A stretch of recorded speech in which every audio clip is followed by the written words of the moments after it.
کے اندر تشریف لے کے آئے، حج کا خطبہ فرمایا، حج بھی کیا۔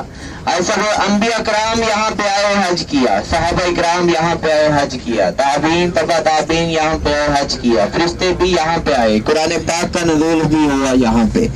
اب اللہ تعالیٰ نے آپ لوگوں کو بھی یہاں پہ بلا دیا۔ ایسا جتنا بھی ادب کیا جائے اتنا کم ہے، جتنا شکر کیا جائے اتنا کم ہے۔ اللہ تعالیٰ سے دعا مانگی، یا باری تعالیٰ ہم سب کو حج والے دن بھی یہاں پہ بلا دے اور اسی سال حج کی سعادت بخش دے۔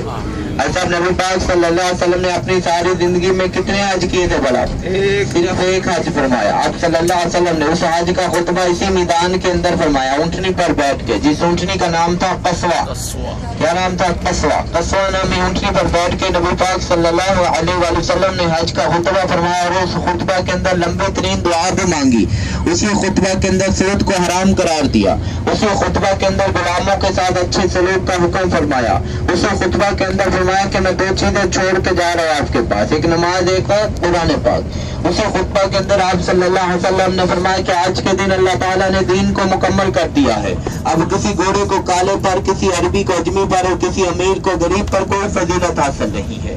فضیلت حاصل ہے تو کس کو حاصل ہے؟ جو سب سے زیادہ متقی اور پرہیزگار ہے، جو سب سے زیادہ اللہ کی عبادت کرنے والا ہے، وہ بندہ سب سے بہتر ہے۔ یہ کس نے بتا دیا ہمیں؟ نبی پاک صلی اللہ علیہ وسلم نے۔ آپ صلی اللہ علیہ وسلم نے بتا دیا کہ رنگ کا گورا بندہ بہتر نہیں ہے، یا پیسے والا بندہ بہتر نہیں ہے، یا یہاں کے عربی لوگ بہتر نہیں ہے، بہتر وہ ہے جو متقی اور پرہیزگار ہے، جو اللہ کی عبادت کرنے والا۔ تو اپنی باتوں کی طرف دھیان دیجیے، اللہ تعالی ہم سب کو عمل کرنے کی توفیق عطا فرمائے۔ میدان عرفات میں موجود ہیں، چاروں طرف میدان عرفات